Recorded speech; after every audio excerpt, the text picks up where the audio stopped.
he has a boob in each hand and he's kissing between her boobs and breathing heavily. You guys couldn't see this, but Cam just definitely mimed a boob in each hand. He went a boob in each hand. I even gave a little honka.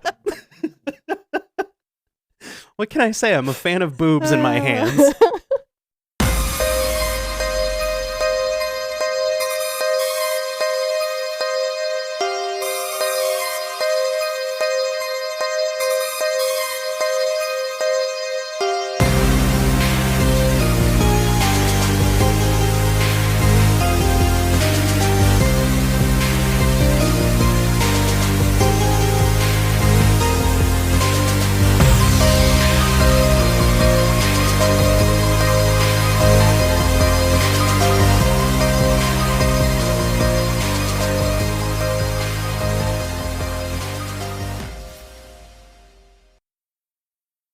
Hello, and welcome to Franchise Frights Podcast 2024 edition. Oh my goodness. It's a whole new year. Yeah.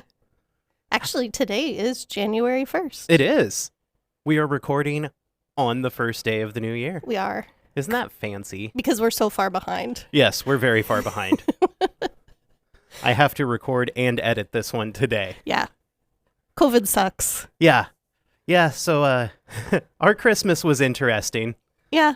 The Friday before Christmas, our son's first day of his Christmas break from school, he was feeling pretty crappy. And then I started feeling pretty crappy that afternoon. Mm-hmm. And then that night, he started feeling even worse. So he tested himself and he was positive. Well, his temperature spiked to 102, and that's when I was like, Yeah, maybe it's time to test. something's not right here.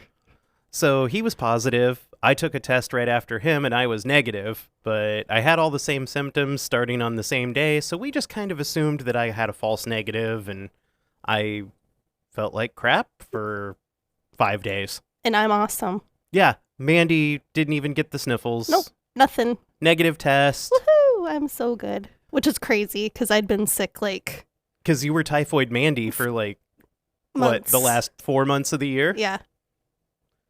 But yeah, we're healthy now and we get to record. Mm-hmm. My voice is back to normal. Yeah. Well, I mean, as normal as it was before. Yeah. I still sound like a 9-year-old boy, but Yeah. a 9-year-old boy with a smoker's cough. Do you think people get our voices confused? When they first start listening, they're like, so which one's the girl? Which one's the girl? It's the one that says fuck all the time. Yeah, fuckity fuck. Oh, we're coming in hot on the new year. Oh, yeah. Speaking of new things, we have stickers and business cards, kiddos. We're so fancy. So how about this? If you want a sticker, you send us a DM with your mailing address, and we will send you 5 business cards and a sticker, but you have to promise to put the 5 business cards in the hands of a horror fan / podcast listener, or in a high traffic area, such as a gas pump, or A gas pump? Yeah. You know, like people like tuck them into the screen. Oh, I've never seen people do that. Oh, really? No. Oh, I found business cards there before. Oh, I was picturing like a bulletin board at a gas station. Yes, that would work too. Yeah. Or like the bulletin board at a bowling alley. Or you know what? When you go out to eat, leave it as a tip. Yeah, that'd be great too. But leave a good tip with it. Yeah, don't just leave the business No, card as a 'cause tip. That's not nice. No. Tip your servers. Yeah. So How's everybody's New Year's resolutions going? You're 4 days in. that's right. I think mine are probably doing okay 4 days in. We'll check next week when we're 11 days in. I always wonder, because people start off so strong and then And then it fizzles. yeah. I'm going month by month with resolutions this year instead of being like, I'm going to quit doing this forever. Yeah. I'm just going to try to go, 30 to 31 days at a time. That's good. This month is no soda month. Oh, no. I don't. Did you want a sip of my soda? I really would like one, but no. I'm going to stay strong. You just had a major life change. I did. That's what I was going to say is I already did my resolution for the year. You did. I quit my job. But you have another one. I have another job. Yeah. But... You're not just going to be like a bum. Well, I was going to be a professional podcaster. Isn't that enough? Manifest it. Yeah. Put it out in the universe. That would be nice. I like that idea. But yeah, so my 40th birthday goal was to get a new job, and I have accomplished it. You have. I start work the day after tomorrow. And your job has a dog. And I have a dog. My coworker is a dog. And he looks like a very good boy. Yeah. And I don't even work in a vet. No, like I'm working for a construction company, but my coworker is a dog. Yeah, you get to be an office manager, and you get to have a dog as a coworker. I could not have picked a better job for myself. That's pretty awesome. And I'm very jealous. I know. It's so exciting. I still just have to run my stinky machine. Yeah. It pays really well, I was going to though. say, it pays well. And I get 5 weeks of vacation Yeah. and 11 paid holidays. Yeah. I can't complain too much. No. Except I come home really stinky. Anything else in our personal news? I don't think so. We covered the COVID. We covered the business cards and stickers. We covered your new career. Mm-hmm. I have some horror movie news. Would you like to hear it? Yeah, because I don't have any. There's a new horror comedy coming out called Vampires of the Velvet Lounge. It's actually being filmed now. It stars Stephen Dorff, Mina Suvari, and Tyrese Gibson. Oh my goodness. The plot is a coven of bloodsuckers struggles to come to terms with the modern world and their own mortality as they are locked in a battle with a deadly foe. It's being called a mix of Shaun of the Dead and From Dusk Till Dawn. With all has-beens. Don't you ever call Stephen Dorff a has-been. What has he been in? The Gate. Recently. Blade. They came out, 97? Yeah. I'm like, they were all hot names in their time, but it's not 1997 anymore. Hey, Tyrese, he's still got that Fast and the Furious check coming. Is he still in the new ones? I think so. I don't know. I haven't seen I don't either. 9 or X. That's all the horror movie news I have. Do not watch Till Death Do Us Part. Oh, that was... We watched it for 23 minutes? Yeah, it's on Prime Video. Don't watch it.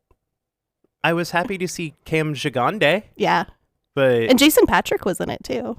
Was he? Yeah. Who was he? So the old couple that was at the bar. Oh, I didn't know because he had sunglasses. He had sunglasses and a hat. in it, yeah, but that was Jason Patrick. Oh.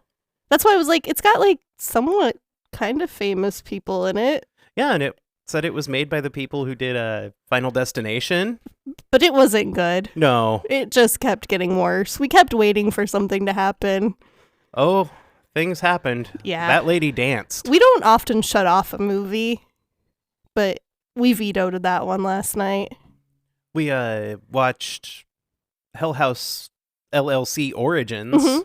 It was okay. It was entertaining. We didn't shut it off. Some good scary stuff in it. Yes. It was skin crawling. Yes. It was creepy. It was one of those movies that right after you're done with it, you kind of check around the corner before you step into a room. And then right after that, I played the mortuary assistant for 3.5 hours. Yeah. And that kind of made my skin crawl a little bit. Eee. It's fun. I might get into that tonight. Yeah. Maybe. We'll see. It's so spooky. What movie are we talking about? We are talking about Nightmare on Elm Street 2, Freddy's Revenge. Yes, we are. It's an experience. It's a movie. As our son would say, it is one of the movies of all time. Yes.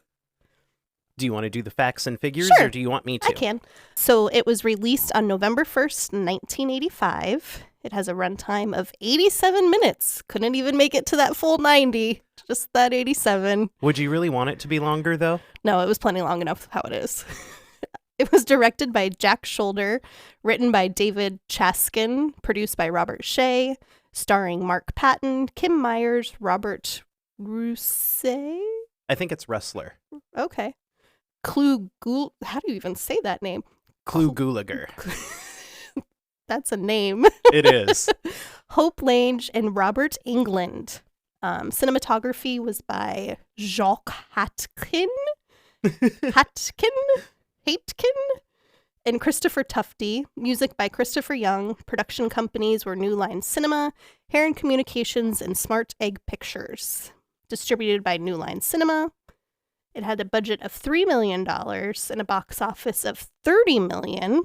So that's like $8.5 million now for the budget and $85 million for the box office. It has a 5.4 on IMDb, a 42% critic score on Rotten Tomatoes, and a 33% audience score. How does this have a higher critic score than audience score? I think because it really tried to do a lot, and they had really good practical effects. Yeah. The audience score we'll get into later. Okay. Because I think it's a lot of probably homophobes. Yeah. I'm going to defend this movie tooth and nail, by the way. Okay. So just be ready for every time you say something negative, I'll be like, no, but Mandy. I don't necessarily have negative things to say about it. I just wish it wasn't a Nightmare on Elm Street movie. I can see that. I've already told you this, but it's been a couple weeks ago. We'll get into it later, but... Yeah. The Rotten Tomatoes critics consensus, I love these so much. I know, they're fun. An intriguing subtext of repressed sexuality gives Freddy's Revenge some texture, but the nightmare loses its edge in a sequel that lacks convincing performances or memorable scares. Pretty accurate. I agree. I had a hard time finding reviews of this. Yeah, I only got 2. Yeah. And I think I pulled both of them off Wikipedia. Yeah. So I have one from TV Guide magazine, and it didn't credit a writer. So if you're out there, I'm sorry. I would give you credit, but your own magazine didn't. They said, a worthy successor to the original movie, Nightmare Part 2 is surprisingly optimistic and moral. The power of love and kindness wins out over evil and violence, something not often seen in modern horror films. I like that review. Yeah. It's pretty spot on. Yeah. Janet Maslin of the New York Times said, clever special effects, a good leading performance, and a villain so chatty he practically makes this a human interest story. They also said, Mr. Patton and Miss Myers are likable teenage heroes, and Mr. England actually turns Freddy into a welcome presence. Mm. That's a pretty glowing review for Yeah. an 80s slasher flick. Yeah. And I don't know that we really got that much Freddy in this. Like, as far as being chatty. He talked to Jesse A little bit, but not much. No. Kim Newman of Empire said this hastily produced sequel ignores the dream-stalking premise that made A Nightmare on Elm Street successful and reverts to the overfamiliar possession story. You know, I'd never thought of that, but... 100%. Yeah. That's why these are the issues I have with the movie. Because he's not a dream demon now. He's No. I'm going to possess you and come to the real world, boy. Yeah.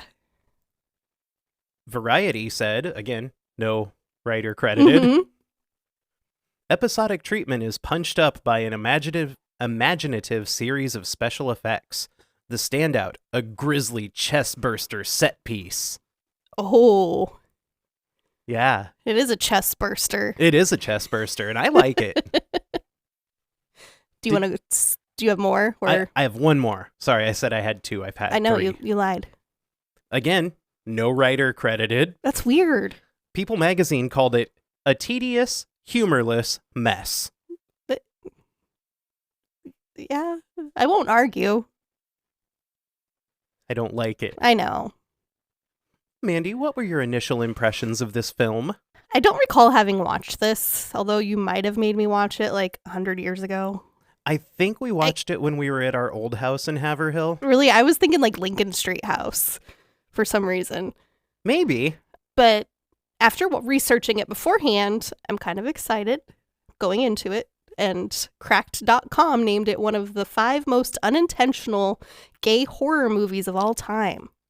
They said there's nothing logical that can explain the level of homoeroticism in this movie. And then so now I'm kind of excited to watch it. It was definitely a groundbreaker Yeah. because I think they meant a lot of it as subtext, but they didn't play it off as subtext. They didn't bury it very deeply. No. You scratch the surface and there it is. So my initial impressions are long. This movie is super important to me because it is the first horror movie I ever watched. Oh. My mom and dad went out with my best friend's parents. Mhm. And so my best friend got to come over to my house, and my sister was watching us, and she had one of her friends there, and they rented a whole stack of horror videos. And I think they thought they were going to scare us out of the room. Mhm.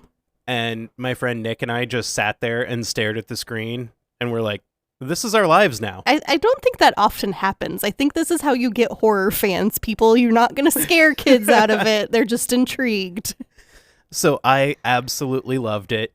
And a couple of weeks later, the original was on, and I was watching it, and my dad walked in the room, and he was like, you can't watch this.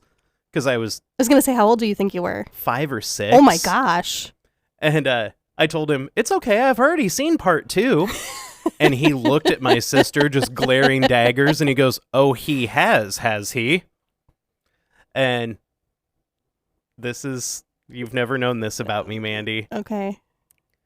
My horror friends and I, when I was growing up and in my formative years, we all had horror movie girlfriends. Oh. And Lisa was mine. Oh, really? Yes. I like Lisa. And so this movie holds another special place in my heart because that was my first girlfriend.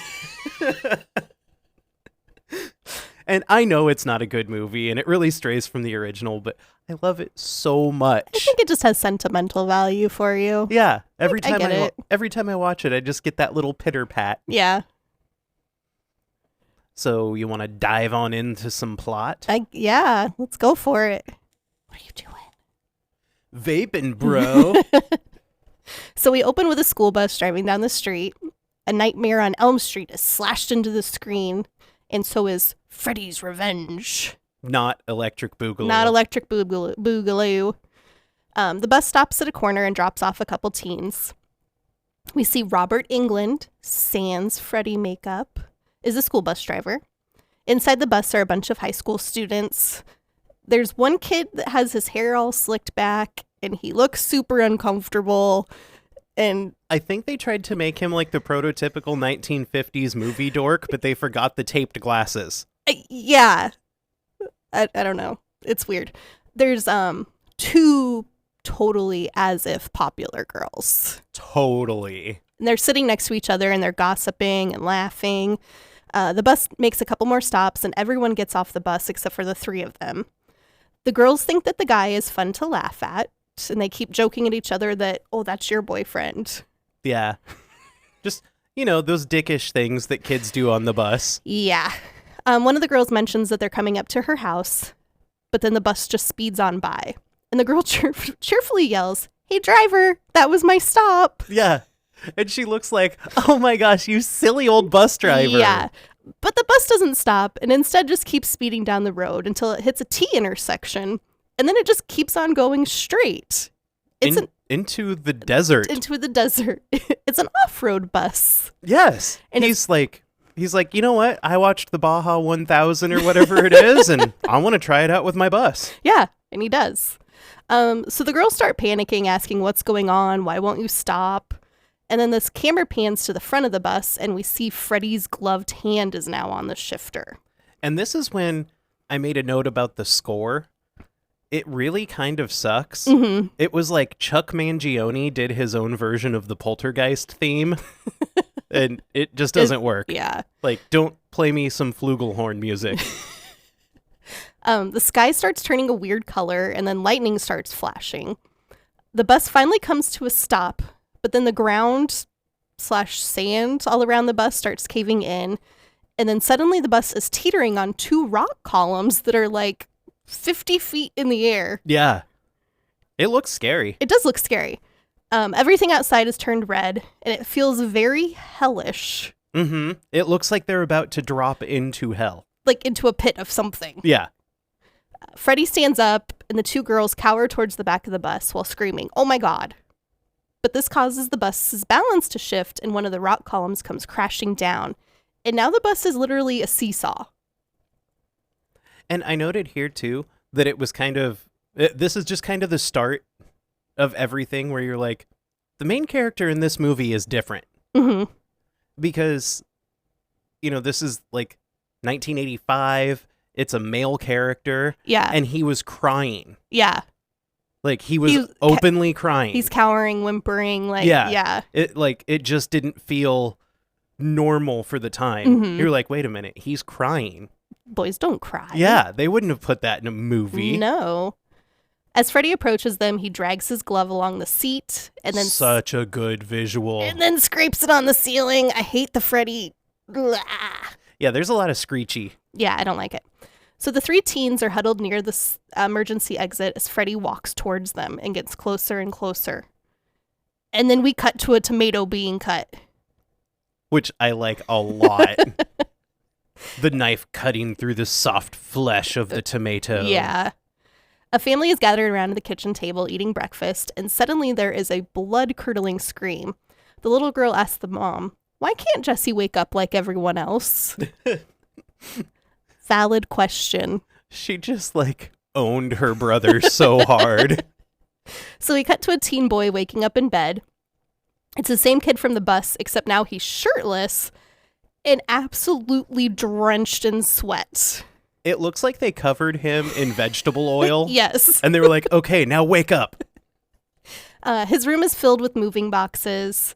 And then there's a weird shot of him standing up and then Adjusting the package It's inside in. his tighty whities. Yes. It's odd. And then I put, okay, I'm starting to see what the critics were talking about. Well, and the shrieking scream that he Yeah, gives. he is a good screamer, though. I will give him, He gives an ultimate scream queen scream. he has a final girl scream. He does. He's good. And that was another thing that you just kind of get clued in. You're like, this is a little different, isn't it? Yeah. Boys don't scream out loud like that. Yeah.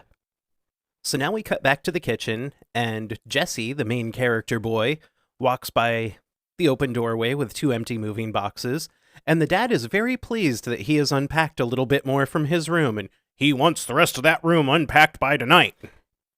I put that. I don't understand parents like this. You clean that room, boy. There's a door on his room. Yeah, if you don't want to see it. Close it. Mm-hmm. If he wants to live in filth, that's his decision. I also made a note about the parents here. Mm-hmm. The dad looks like he is straight out of, Leave It to Beaver. Yes. He is straight out of, 1961. Mm-hmm. With the horn-rimmed glasses and the pocket protector and the... Well, I have a lot of thoughts on the dad, too. And he seems like he's, 58 years old. And I think maybe he's a little too old to have a daughter who's 10. Yeah. No, you can have kids until you're forever if you're a man. Yeah, that's weird. And the mom is very much like the early 70s prototypical TV mom. She really gives me some Carol Brady vibes. Kind of.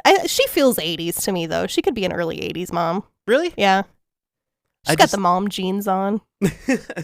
I just felt like her persona was very 1972 TV mom. Yeah. Well, especially she cooks them breakfast every morning. Yeah. And it's eggs and tomato slices Yeah. and... Okay. Anyway, sorry. I digress a lot. That's okay. So Angie, the little sister, she's digging around inside a cereal box trying to get the Fu Man fingers because she's eating Fu Manchu. The mom asks Jesse if everything's okay, and he says he's just having a lot of trouble sleeping because it's so hot up there. And the mom tells the dad, you should really call about getting that AC fixed. And he says there's nothing wrong with it, it just needs a shot of Freon. And Jesse doubts his father's fix-it abilities. Mhm. And dad fires back at him with typical male bravado. So we're not 10 minutes in, and we've already gotten our first scene of toxic masculinity. The dad is toxic masculinity. He is. He's so macho, But he's also such a dork. but he's such a dork. Yeah. And they show that. Later on when he's on the ladder and he's Yeah. like, I'm a man. And then he almost falls off the ladder. And he has his tall socks and his short shorts. Yes. I think he has underlying feelings too. I think so. Yeah. And also, why were parents of, or men of our parents' generation, there, I got that sentence out. Why were they so obsessed with fixing things themselves?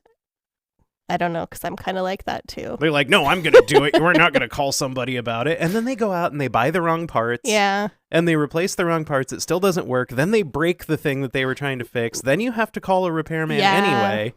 And instead of spending $600, you've spent $1,100. It's true. Just call the professional. Man, I digressed again. I got my soapbox handy today. You do. So Angie's found the cereal prize, and she shows off her new long plastic fingernails, and this gives Jesse the Uggins, as it reminds him of his scary dream. The doorbell rings, and Jesse says, "That's Lisa." Dad apparently doesn't know about Lisa, and he seems very concerned about his baby boy fraternizing. Mm-hmm. He's like, whoa, who's Lisa? Which he should be excited about. Yes.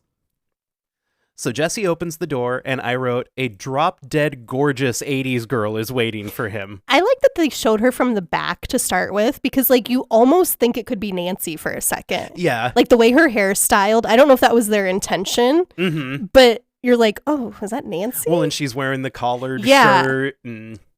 But then she turns around, and it's Meryl Streep Jr. Oh, it is. You never realized that? Maybe that's why I've always had a thing for Meryl Streep. She is Meryl Streep Jr. She is. Like, I looked up, because I know Meryl Streep has daughters that act, and I looked it up just to make sure it wasn't one of them, because they look so much alike. No, it's just the gorgeous Kim Myers. So they walk to Jesse's car, and he doesn't have a key for his car. He starts it by flipping a switch and pressing a button. And she says, aren't you worried somebody could steal your car? And he goes, what, the deadly dinosaur? I like that. Because I had a car named the Ghetto Cruiser. Yeah. We're at the school now, and it's gym class time. The girls are doing archery, and the boys are playing softball, and a studly-looking boy named Grady steps up to the plate with cheers from his buddies. He must be the popular boy. Oh, yeah. Lisa's friend asks if Lisa's getting any from Jesse while she's straddling her bow. It was very sexual. Lisa poo-poos her and says, he's just my ride to school. So Jesse's busy looking at Lisa instead of keeping his head in the game, and Grady rips one straight to him and it tags him in the head. He goes down and the gym teacher comes over and half-heartedly checks on him. He's like, are you okay? And Jesse tells him, yeah, I'm fine. And then he's like, pay attention next time. So we have the stereotypical gym teacher of the 80s. Yes. Grady pats Jesse on the cheek and teases him about his heads-up play. The next batter comes up and rips one into the outfield. Grady had too much of a lead. He can't get back to tag up when the outfielder throws the ball. Jesse and the third baseman catch him in a rundown, and Jesse tags Grady out and it says, heads up play, Grady. So Grady's manhood has been insulted. So he depantses Jesse, exposing his bare butt due to the jock strap he's wearing. Yes. I am so glad compression shorts became a thing. Jock straps, not the way to go. No, they're not flattering on anyone. Well, why do you want your ass hanging out? So the pantsing triggers a fight between Grady and Jesse, and they roll in the dirt for a long time while Jesse's butt is still out. And it looks like maybe they're not quite fighting. Also, just cheap move by Grady. Yeah. Let the guy pull his pants up before you fight. Yeah. So now Jesse and Grady are getting punished by Coach Snyder. They have to plank outside. Okay, he comes over and barks at them, assume the position. Which I put has BDSM written all over it. Oh, yes. And then he makes them plank, and he's just standing in his office smoking, watching them suffer. Yeah. And also, the 80s when the gym teacher smoked and smoked in their office during school hours.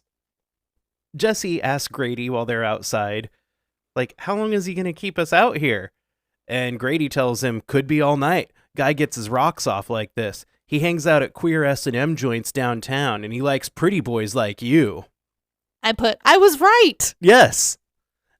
Also, we are going to use some not proper nomenclature. Yeah. Some not quite PC terms because the movie uses them. And it's 1985. Yeah. And that is not how we feel about things. No, not at all. We are allies, and We Yes. love all people. We do. Grady asks if Jesse is getting any from that rich babe you've been cruising to school with every day. And it kind of seems like they've bonded through their corporal punishment. They're like, hey, we fought. A little bit. I told you their relationship is weird. But their fight was even kind of playful. I can't tell if they're friends. Or I think they're frenemies. If they're frenemies. But it's also like they're best of friends. I know. It's weird. I don't understand. In the locker room, Grady asks where Jesse lives, and he tells him they just bought a house on Elm Street. And then Grady's like, you can tell your daddy's a real chump because he knows the house on Elm Street, the one with the bars and the windows. Mm-hmm. So he fills him in on the history, and Jesse doesn't believe him. He's like, this guy's just screwing with me. Yeah. So he stomps away, and Grady just gives a shrug and moves on with his day. So we cut to that night. We see the outside of the house with the bars on the windows. The front door seems to have been replaced, but it still has bars on the window. Yeah. Jesse is tossing and turning in bed. His room is still not unpacked. No. And he gives up on sleeping and goes downstairs. He opens the fridge and grabs a bottle of OJ and drops it on the floor. And it breaks, and he's like, oh man. But I noticed that Jesse was wearing shoes just to go downstairs and get a drink. Oh, I didn't notice he had shoes on. Yeah. This is where I went off on the tangent about him wearing a purple, like, scrub shirt. Oh, Because yeah. I didn't know that this was a thing. I didn't know people wore scrub shirts in the 80s. I don't know if it was a thing for everybody, but I know that it was in my family because they were all EMTs and paramedics, Yeah, so 'cause everybody had scrub tops. He's wearing a purple scrub t-shirt like Corey Haim wears in The Lost Boys, except Corey's has a wild, crazy print all over it. But it's a long style shirt, scrub top, with a really wide neck hole. Yeah. I don't know why the neck hole is so wide on him. I think it was because they wanted you to be able to change in and out quickly. Maybe, or if you've got blood all over you. Yeah. But yeah, I guess I just didn't know that was a thing. And then I went off on it, and Cam informed me that some people wore those. No, like, I think just about everybody in my family, like, PJ's was a scrub top Yeah. and some sweatpants. Huh. Jesse goes to grab some paper towels, and he looks out the kitchen window, and we can see somebody watching him from the bushes. They step away, and he goes outside to see what's up. Mm-hmm. Because, he's wearing shoes. Why not? Yeah. So he hears some noises, including a little screechy sound, and then he hears a fire stoking. We can see firelight coming from his basement windows, so he goes to investigate, and he sees Freddy's back. Freddy's reaching into the lit furnace to pull something out. Jesse comes back into the house, and he's going to go check on the prowler in the basement. I'm like, no, Yeah. Jesse, don't do that. He opens the basement door, and he sees Freddy's silhouette approaching the stairs. He slams the door and he yells for his dad. The door starts being pulled open and we can hear Freddy breathing on the other side. Jesse and Freddy struggle with the door against one another for a few seconds, and then Jesse bolts towards the staircase to the second floor. Freddy is suddenly in front of him. He stops Jesse and he says, "Daddy can't help you now." I'm not even going to try to do the Freddy voice. No. It's too good. He grabs Jesse by the shirt collar and pulls him in close, shushing him with the blade of his knife glove. Mm-hmm. And their faces are very close together. Mm-hmm. And then he brushes some hair off of Jesse's forehead with his blades. And he says, "I need you, Jesse." Uh-huh. I read originally he put one of his fingers in his mouth. Oh. And the kid that plays Jesse was like, no. No. Well, and that was... I feel really bad for Mark Patton. Mm-hmm. Because he was a closeted homosexual actor. Mm-hmm. If it came out that he was gay, he would have a really hard time getting work. Yeah. I don't know if the writer and director of this movie knew that he was gay or if this was just the subtext, but I watched the documentary Scream Queen. Uh-huh. And it's all about Mark Patton's kind of struggle with this movie and what it did to his life afterward. And I just feel really bad that he was put in the position to pretty much out himself. Yes, without permission. Yeah. They made his character as gay as they could, Mm-hmm. while still having a girlfriend. Yes. And so I don't know. I feel complicated watching it. There's a lot of feelings. Yeah. I also wrote here, okay, so maybe this movie is a little homoerotic. Yeah. The camera turns to a close-up of Freddy, but only his eyes are lit. You can make out the burned skin of his face, but not very well. He tells Jesse, "We've got special work to do here, you and me." And he pins Jesse against the wall and cups his chin with his non-gloved hand. He drags a finger slowly across Jesse's chin as he withdraws his hand and says, "You've got the body. I've got the brain." He takes off his fedora and rips the skin off the side of his own head and exposes a pulsating brain. Ew. Good effect, though. It is a good effect. And I remember that being we were at Best Buy one time, Uh-huh. and that was on the movie trailer for this. Oh. That was playing on all of the display TVs, and I was like, That's pretty graphic. I'm like, you can show that at Best Buy? So Jesse gives another shrieking scream, and Freddy laughs maniacally, and then we see Jesse fire up in bed screaming, and he is very sweaty again. Mm-hmm. His parents come into his room, and his mom asks Dad if they should call a doctor, but Jesse refuses. He's like, "No, it was just a bad dream. Just leave me alone." Mm-hmm. At school the next day, Jesse is struggling to stay awake in class. The teacher is explaining how food processes through the body, and the kids can't control themselves and have to make jokes. They make fart sounds. They make gagging sounds. Jesse falls asleep sitting up. Grady notices and clues his friend in. We see a snake climb up Jesse's shoulder and then wrap around tighter and tighter around his neck. Jesse screams and wakes up in class. But there's a real snake slung over his shoulder. Props to Mark Patton. That was not a stunt person or an animal handler. He just had a snake crawling on him. And it was starting to constrict around his neck. The teacher is very displeased and says, "If you want to touch animals, join the circus." Grady starts giggling. Jesse finally breaks and gives Grady a smile and then flips him the bird. This is where I was confused by their relationship because I was like, that's a dick move, but he found it funny. I think, like I said, I think they kind of bonded through their corporal punishment. Yeah. And then this was so you want to be part of the crew? Yeah. Here's your hazing. Here's your initiation. Then we cut to Lisa's house. She's swimming in her bougie-ass pool in front of her big old house. That is a huge pool. Yes. Her mom informs her that Jesse's on the phone. She gets out of the pool and uses a cordless phone. Yes. To talk to Jesse. She's rich. She's rich as fuck. This is 1985. Yeah. She's got a poolside phone. Yeah. So we cut to Jesse's house, and Jesse's bounding down the stairs, headed for the front door, and it looks like he's carrying a towel. Oh, I also noted that I don't know how many times they had to shoot that scene of Lisa in the pool, but she is burned to a crisp. I did notice that the second time I watched it. She is so sunburned. Yeah. Like she gets out of the pool and she kind of has to adjust like the top on her swimsuit, and she has the worst burn line. But if you look, her burn line isn't in sync with her suit. Oh, it's not? No. Oh. Because it was like a completely straight line across her chest. And and her it swimsuit was a little bit of a U neck.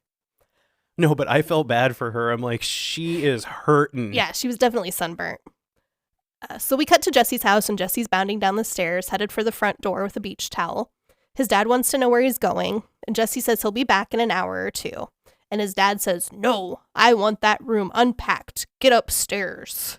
And his dad is just sitting on the recliner eating potato chips from a teeny tiny little bowl. It's like the bowl that you would put olives in at like a dinner party when you put the olives on the table, and he has potato chips in it. He's portion controlling. So upstairs in his room, Jesse's clearly frustrated, which he shows by flailing his arms and stomping his feet and sighing.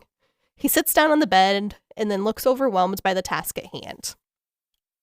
He gets up, pops a cassette tape in. A smooth R&B song comes on the radio. Ooh, baby, you know how to love me. Jesse picks up a shoebox full of odd items and then just dumps them into an empty drawer in his dresser. "How do you like that, Dad?" Complete with some finger guns. Then we get a montage of Jesse putting on Ray-Ban sunglasses and a baseball hat as the song picks up tempo. He trades out the sunglasses for some Elton John type of eyewear. Yeah, gold sparkly glasses with lightning bolts coming off of the sides. Yeah. He's dancing around the room and enjoying himself. He grabs a wooden dowel type of toy and he jumps on his bed. I think it's called a pop gun. Oh, maybe. But you did miss. He twerks a drawer shut He on does. his dresser. Yes. And I was like, use that booty, buddy. He jumps on his bed and he's singing and dancing. And he's got the toy kind of at groin level. Yeah, it's his pantomime wiener. Yeah, and he's kind of shaking it around.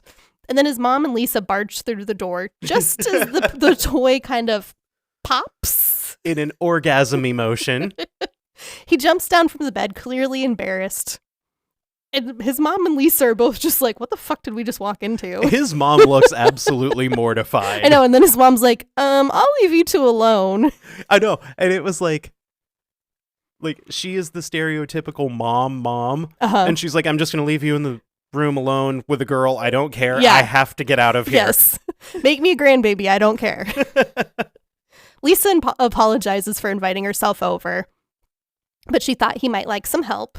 So the two of them start working on his room. She's putting a sweater away up in the closet and she spots a pinkish red diary. They open it up and it belongs to Nancy Thomas, 1428 Elm Street. Lisa says it's dated from 5 years ago. Lisa reads aloud an entry from Nancy being horny for Glenn. And then Jesse asks to take a look. And this is what it says. What does it say? He comes to me at night. Horrible, ugly, dirty, under the sheets with me. Ooh. Jesse and Lisa kind of giggle at it, and then Jesse continues. Tearing at my nightgown with his steel claws. Jesse stops. He's like, whoa, this is not good, and this reminds me of things. He's visibly spooked. Then it continues. His name is Fred, and he keeps trying to take me to the boiler room. He wants to kill me. And then Chuck Mangione starts playing his flugelhorn. Jesse flips the page and sees that Nancy's entry from when Tina died. And then he explains to Lisa what Grady told him about his house and starts to question whether or not it was real. So that night, Jesse's thrashing around in bed. He wakes up and turns on his lamp. And his lamp's like a baseball helmet with like baseballs as the base? Yes, but it's melting. And it's all drippy. And the candle on the side of his table is melting. And Jesse, of course, is covered in sweat. He's very sweaty and very shirtless. Yes. So he gets up and leaves his room. Oh, and I just have to admonish Jesse here. He had an LP hanging like a third of the way off of his dresser. Yeah. That's a really good way to warp your vinyl, Yes. Well, it's warped anyway. It was melty. You got to take care of that stuff. Okay, so his room is obviously hot because everything is melting. Uh-huh. He's drenched in sweat. Yeah. So what does he do before he leaves his room? He puts on shoes. No. And sweatpants. And a sweatshirt. Yes, sweatpants and a sweatshirt. Yep. What? Okay. So he cautiously makes his way downstairs to the basement. We know it's the basement because we hear dripping water. Demons and shit. He finds the boiler fireplace thingy. Is it a boiler? I don't know what it is. It's just an old furnace. Furnace? Okay. He opens the grate and reaches for something inside. He retrieves something and unwraps it, and it turns out to be Freddy's glove. A fire suddenly starts in the furnace, and we hear Freddy start laughing from nearby. He comes around the corner laughing and tells Jesse to try it on. Jesse's frightened and throws the glove on the ground and scampers away from the fire. But when he looks back, there's no fire, there's no Freddy, just some smoke. He looks confused about what... Oh, you did skip one little part. Okay. Freddy puts his hand on the side of the hot furnace, and it burns him. Mm-hmm. And then he just looks at Jesse and goes, "Kill for me." Oh, that's scary. Yeah, I wouldn't like that dream. He looks confused, but when he looks in front of him, Freddy's glove is still there on the ground. So it's like... Did this happen? Was I dreaming? Was I not dreaming? I don't know. Or was this a weird kind of dream where things are actually happening in the real world? At school the next morning, Jesse and Lisa are discussing his dream. Carrie approaches them and tells Lisa that she got her invite for the party. They joke about what a bad DJ Lisa's dad is, and before leaving to go to class, Lisa gives Jesse a small peck on the side of his mouth. And he looks pretty thrilled. He is. He's like, whoa, she made the first move. That's like every guy's dream. Like, can you please just make the first move? I don't want to do this. Oh. Back at gym class, Grady and Jesse are running, and Jesse asks Grady if he remembers his dreams, to which Grady replies, Only the wet ones. Yeah,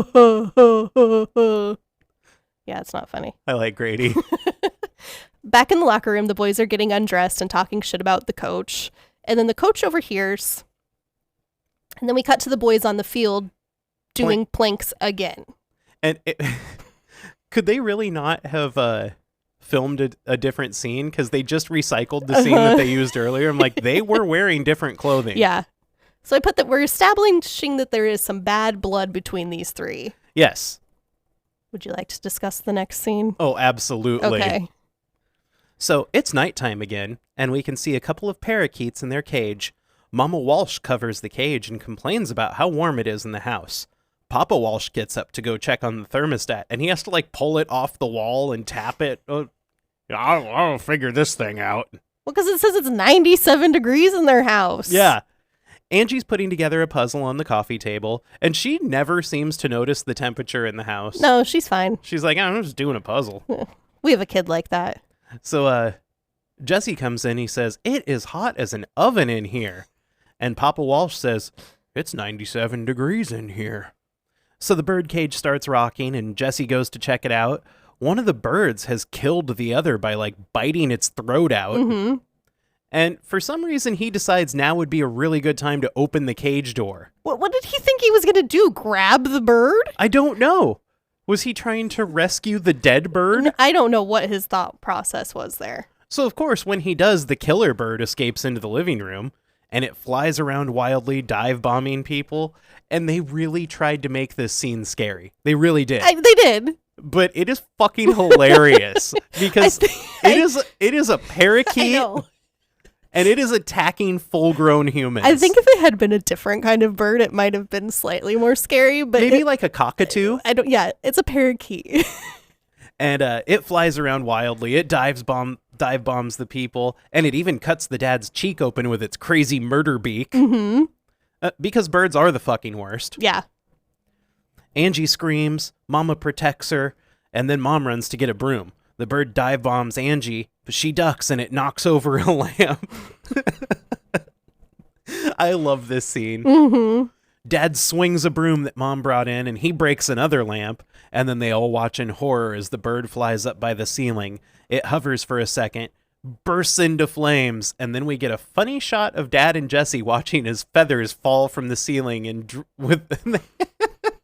they have these dramatic, shocked faces. Yeah. And I'm like, okay, it wouldn't just be feathers. Where are the bird guts?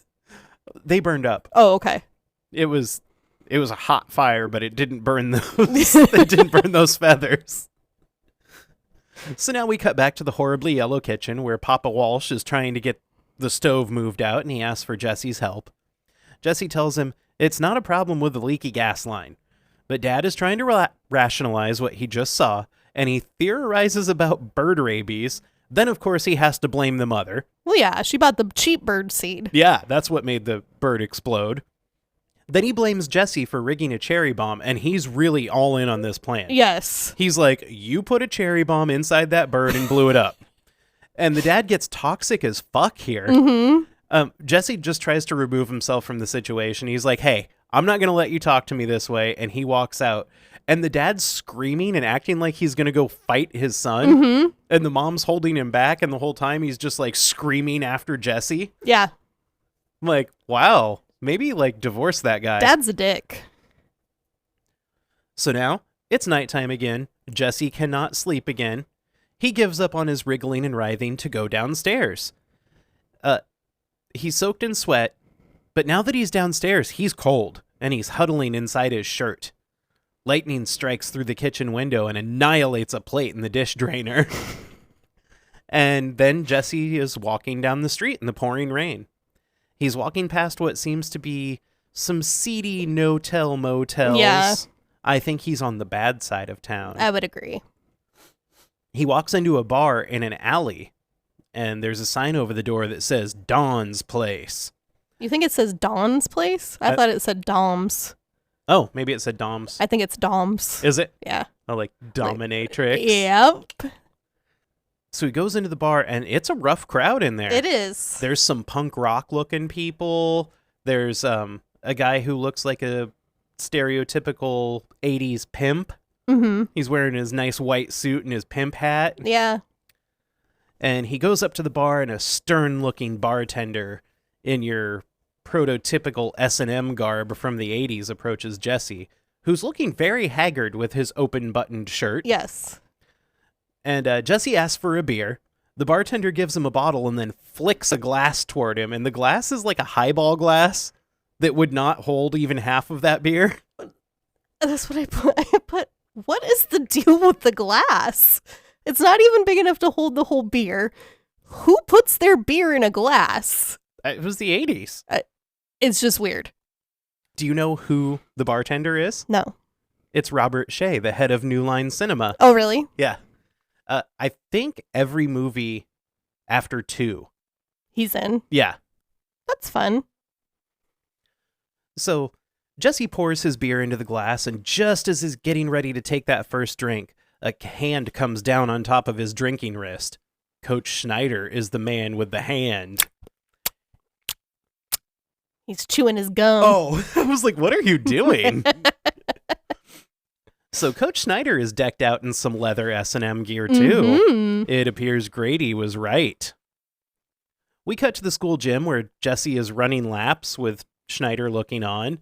He pushes Jesse into a stack of folding chairs and tells him to hit the showers. Okay, Jesse put on his shoes when he went to go get juice. Yes. But he doesn't put on his shoes when he's leaving the house. No, Jesse's going through it right now. Okay. So Jesse does as he's told, and he goes to the shower room. Well, the coach gets out a jump rope for some reason. Mm-hmm. I don't know what's about to happen. I don't either. Apparently, the Freddy force knows what's about to happen, and he's going to shut it down. Yeah. So we can hear a sound as the coach is standing in his office room. He goes to check it out, and Jesse's showering. Everything seems cool. Then we hear another sound. The sound is the wires on a tennis racket bursting. The coach looks over to the tennis rackets, and it looks like the strings are popping off because they're being superheated. Mm-hmm. Then a basketball flies out of a bin. Then the whole cabinet that he has all of his balls in turns and faces him, and it starts shaking. The cabinet next to him starts shaking, and some tennis ball containers explode, shooting the tennis balls at the coach. He's just being plummeted with balls. Yes. Balls, balls, balls. Attacked by balls. Yes. So his big cubbyhole display case starts throwing balls at him now, too. He drops to the floor. More balls and jock straps fire out at him. More tennis balls explode from their containers. Like a dumbbell gets thrown through a window. And all of this is happening with no apparent assailant. So the coach closes and locks the cabinet with the tennis balls. Then the jump rope seems to come to life and go after him. The coach is being dragged into the shower room by his wrists that are tied up with jump ropes. And the whole time he's yelling, "No, stop, stop!" In the shower room, the rest of the shower heads all turn on by themselves, and Jesse looks very confused. The coach is dragged into the shower room, pulled into a standing position. The jump ropes that are tied to his wrist, the other end of them wraps around the faucets and kind of locks him on. Mm-hmm. An unseen force strips off the coach's clothes, and now we can see towels coming to life and bringing themselves into the shower room, and they begin towel whipping the coach's butt. His butt gets red and bloody from the whippings, and Jesse looks on in what seems to be like dissociative horror. Yeah. He's like, am I really seeing what I'm seeing And right the coach now? is looking back at him like, what the fuck, dude? Aren't you going to help Like, me out can you here? please help me? I'm being attacked by something. So the shower room steams up and we completely lose sight of Jesse. And then Freddy steps through the steam where Jesse once was. His glove is raised, the coach screams, and Freddy slashes his back. The shower heads run red as blood begins pouring from them. The steam clears. Jesse is real bloody, and he's wearing the glove on his hand, and he gives another amazing scream here. Like blood-curdling, shrieking scream. So we cut back to 1428 Elm Street, where Mama and Papa Walsh are running down the stairs in their PJs. The cops are at the door with Jesse. They found him walking down the highway naked, and they have him wrapped up in a blanket. One cop tells the dad to keep a short leash on this one. Once the cops leave, Dad actually seems concerned. He's not just ready to throw punishment. He's like, no, I want to know what's going on here, Jesse. And he says, I've got 2 questions for you. You answer them, we'll all go to bed. Son, what are you taking? And who are you getting it from? And Jesse looks at him like he has a dick growing out of his forehead. Yeah. And he's like, I'm not taking drugs, Dad.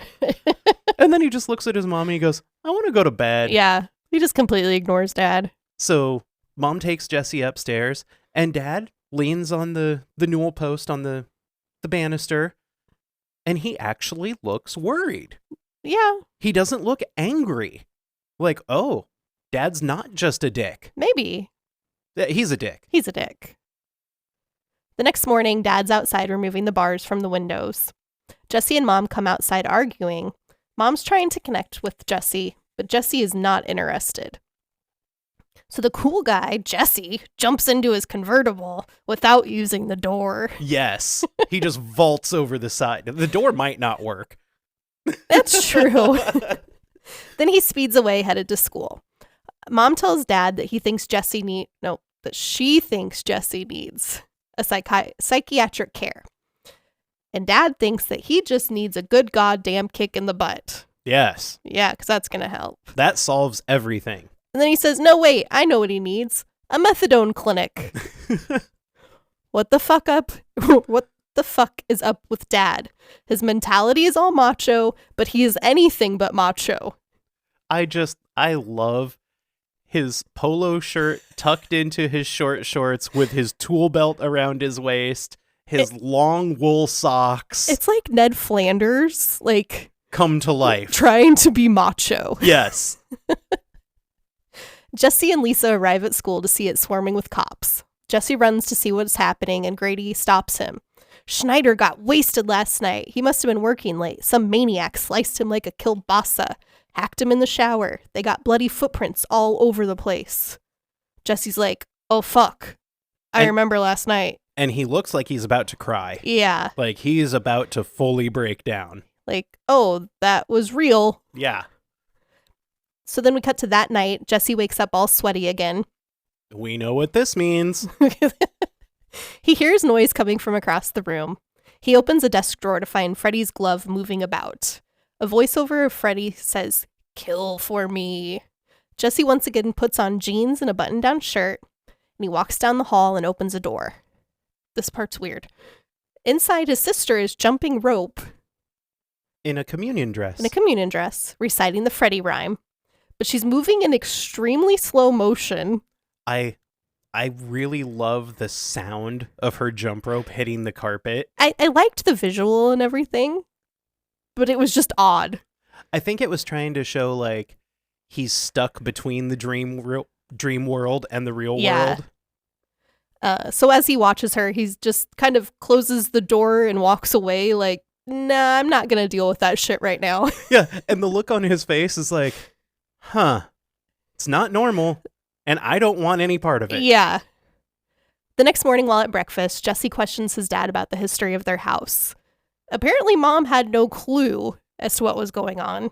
Well, no, Dad handles the finances. Yeah, and Dad's like, how do you think we got such a good deal? Jesse goes on telling them about how the former mother killed herself in their living room. Angie gets upset, and the parents tell Jesse this isn't something they should be discussing. Then the toaster suddenly bursts into flames. Dad takes action and puts it out with a kitchen towel, and then discovers that the toaster wasn't even plugged in. Look at this, Cheryl. The damn thing wasn't even plugged in. Yeah. So then we cut to Jesse and Lisa in the car. She's giving him directions, and they're discussing Jesse's dreams again. Lisa says he can't blame himself for what happened to the coach. Just because you dream something doesn't mean you did it. She thinks maybe he's just having a psychic vision or something. So they arrive at their destination, and it's a very dilapidated factory area. There's like train yards coming up to it. Yeah.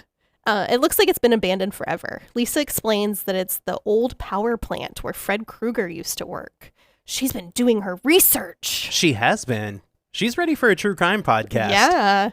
The two of them make their way inside, and Lisa tells Jesse about Fred Krueger kidnapping 20 kids and bringing them here to kill them. And then she looks at Jesse with the most expecting stare. She asks him if he feels anything. She seems to think he'll have a psychic connection to the place. Jesse wanders around, not feeling anything, until he sees a rusty old metal cabinet. And the cabinet has 4 slashy claw marks on it. So he approaches it slowly and expectantly, opens the door, and we see a mouse is living in it. And it's being all cute, and it has its little nest in there. It's a cute little mouse. But this deeply, deeply affects Lisa. So we establish Lisa does not like rodents. No.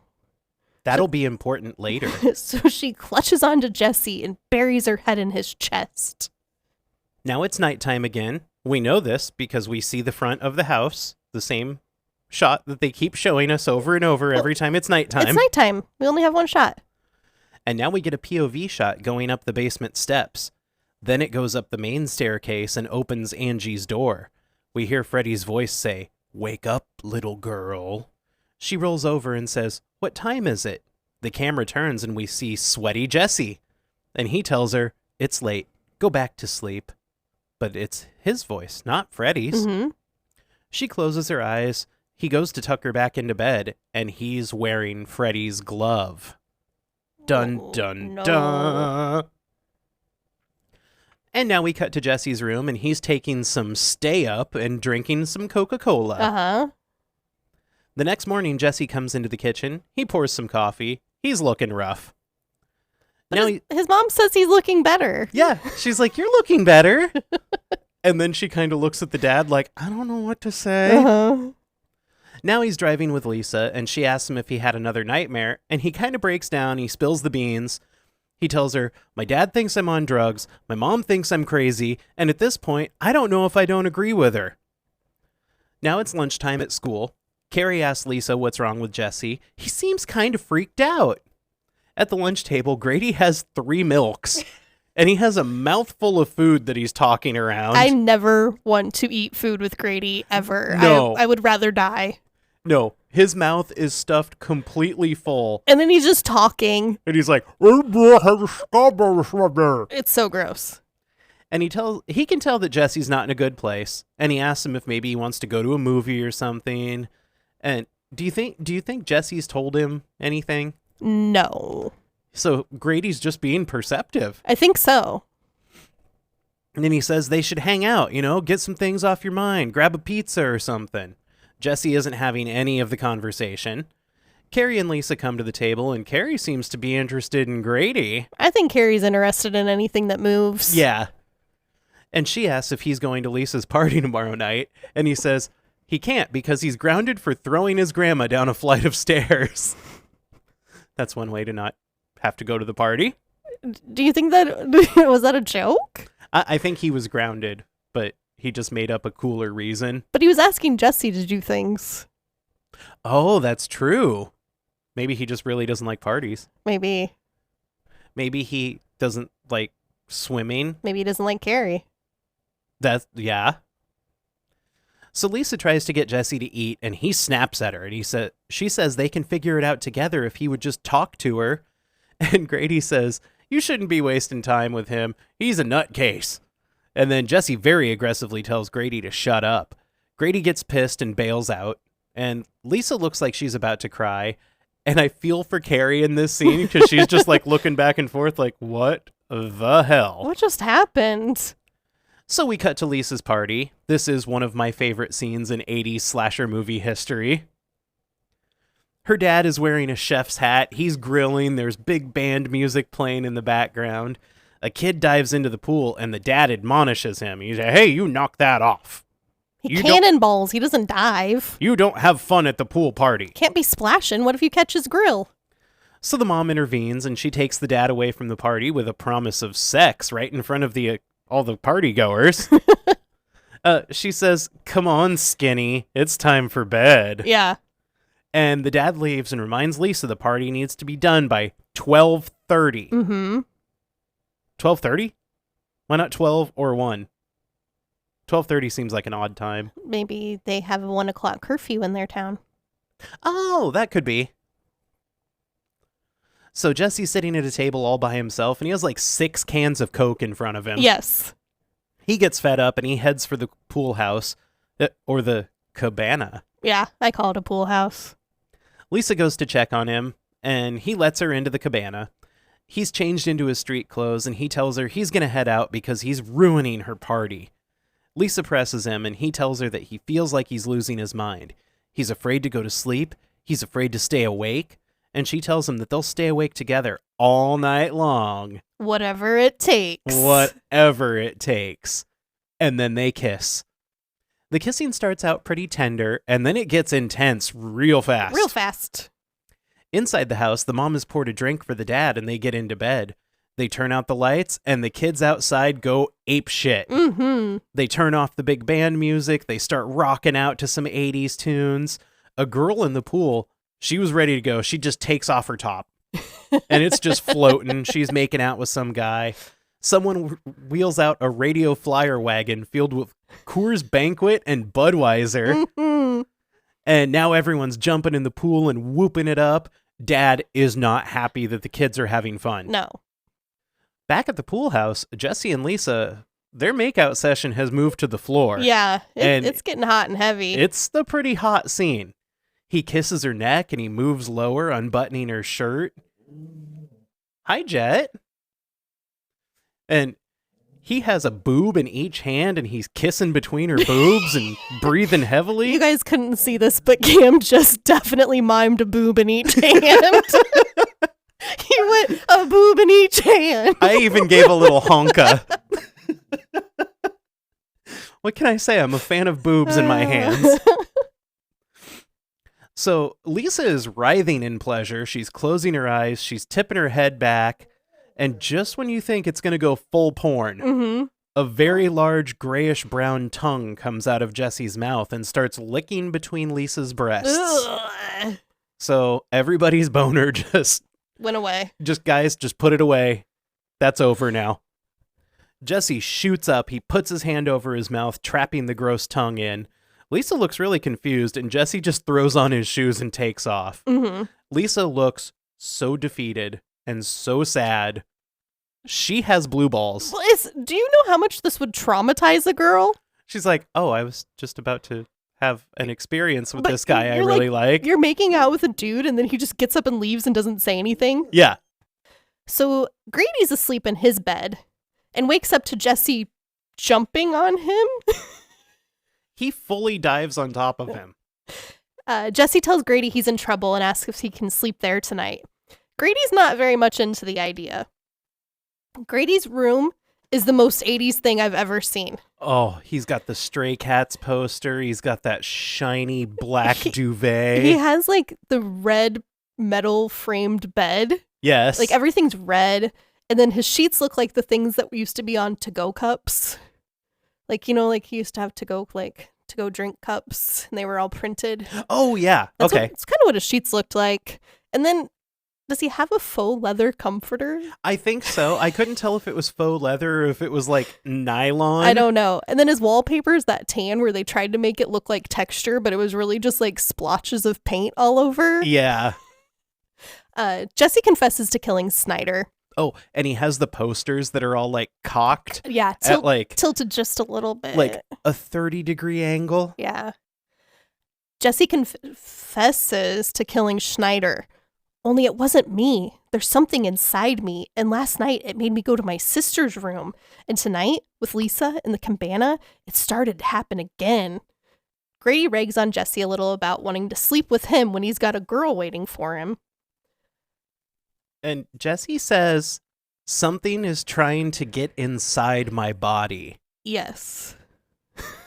And Grady says, yeah, and it's female, and it's waiting for you in the cabana. And you want to sleep with me. Yeah. Grady tells him that he's just been having bad dreams, but Jesse tells him he doesn't know. I'm all messed up. I'm in trouble, and I need you to help me, okay? Grady finally agrees and says, like, what do you need? So Jesse lays down on Grady's beanbag chair. And there's a very groin forward shot. Yeah. And he tells Grady to just watch him sleep. If anything starts to happen, or if he acts weird or gets up and tries to walk out, stop him by whatever means necessary. And Grady, don't fall asleep. Oh no. Absolutely don't fall asleep. Back at the party, Lisa and Carrie are chilling with their feet in the pool.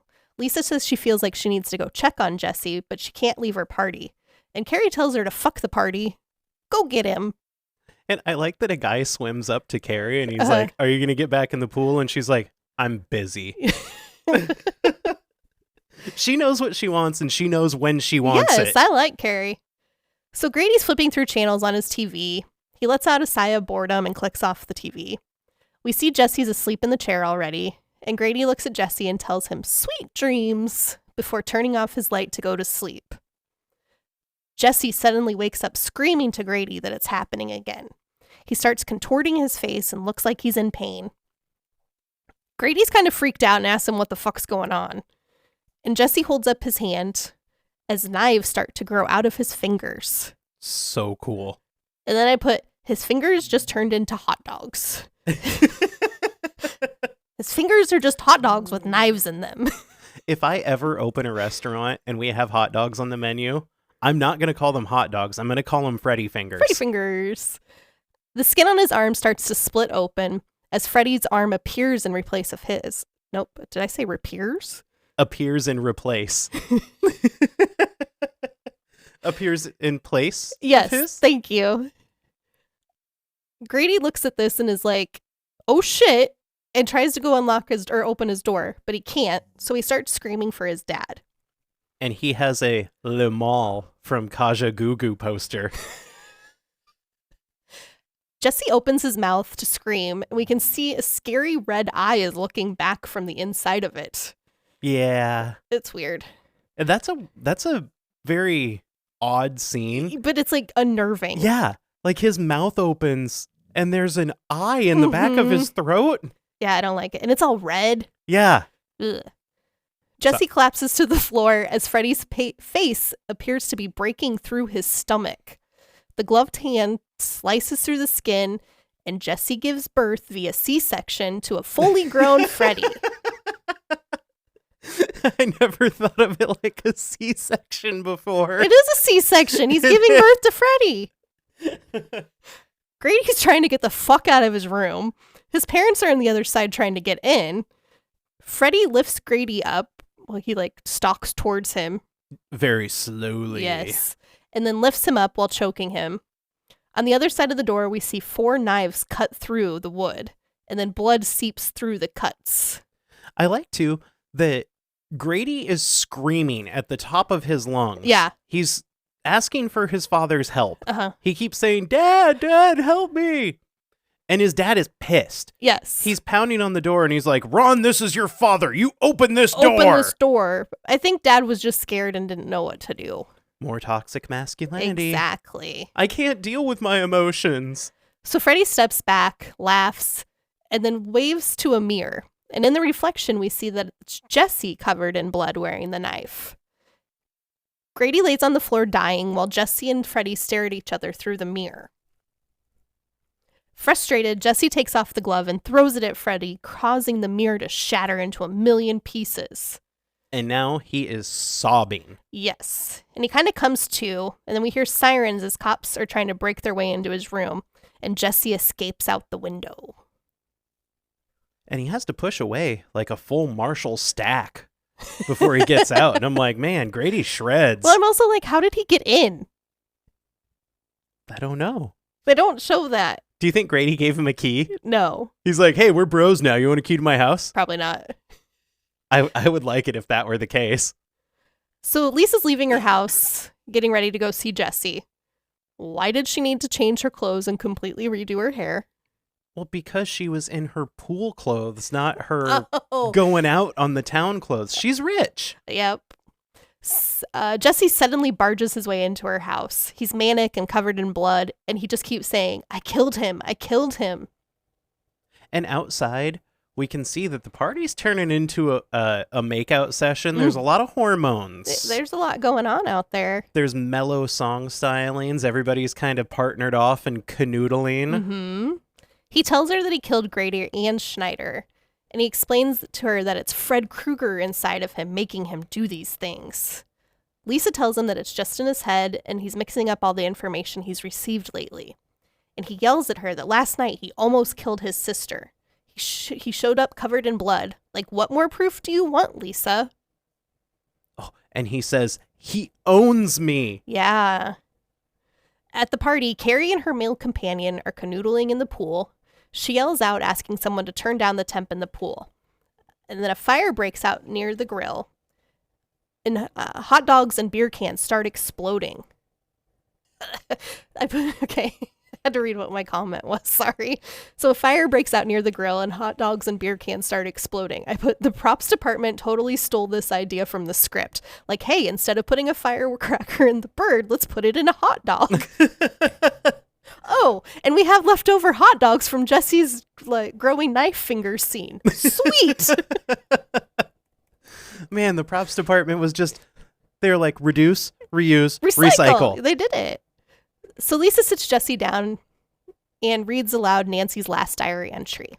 He is evil itself. I know that now. I brought him into my world. We all did. Gave him all the energy he needed. Our screams were all he needed. Dun, dun, dun. Outside the party, we see the padlock close on the fence. The door to Lisa's bedroom locks. The door. Lisa's parents' bedroom. Thank you. Lisa tells Jesse he can fight Freddy, and Jesse cowers in pain, telling Lisa to leave because he's coming back. Lisa begs Jesse to fight him, and all around the house, windows and doors are locking. Jesse's bent over trying to fight Freddy, while Lisa prays over him like a revival tent preacher. Jesse, just fight him. He's living on your fear. He doesn't even exist. Then the fish tank starts to boil. The TV explodes. And random lights all around the house are sparking out. Lisa has to jump out of the way to the corner to avoid the water from the tank because the tank is now exploded. On the other side of the room, we hear Freddy, and then we see him appear instead of Jesse. And he just pops up off the floor like, okay, we did the transformation scene already. That was really expensive. Now you just get Jesse lays down. Freddy comes up. Yep, from behind the couch. Lisa takes off running through the house. She tries an outside door, but it's locked. She runs through the living room and runs straight into Freddy. He tackles her to the ground, and then there's a lot of him pulling on her leg and her trying to get away. Yeah. And then he grabs her leg and bites it, but she boots him in the face and then takes off running to the glass patio doors. And he swings his glove at right where her leg was. Yes. Just as she pulls it away, and he buries his knife blades into the floor. Outside, the pool has started to boil. Lisa's trying to get out from the glass patio doors, and it looks like the other party goers are trying to get in. Yeah, they're like, let me in, and she's like, let me out. Yeah. Freddy walks towards her. She spots a knife from her cake, and she grabs it and holds it very awkwardly by her face. I like it, too, how Freddy was waiting for her to turn around. Yeah. He had his hand on that, like stack of collector's plates. Uh-huh. And he was like, when she turns around, I'm going to throw these on the floor. And when she turns around, it's going to happen. And then she turns around and he's like, hey, watch this. And then he just like pushes them onto the floor like, I broke your shit. She begs Jesse to help her. And Freddy says that there is no more Jesse. From Freddy's mouth, we hear Jesse say, kill me, Lisa. Lisa contemplates for a moment and then stabs the knife into Freddy's chest. It looks like she's just stabbing into foam. Like, it does nothing. Yeah. We hear Jesse say, I love you, Lisa. And Lisa drops the knife. Freddy grabs her, brings her into him, and just when you think he's going to stab her, he throws her out of the way, runs through the glass patio doors, shattering them, and then disappears into thin air. Yeah. And the party goers, like, they run away. Yeah. And they're like, oh shit, like, this guy's running at us. Yes.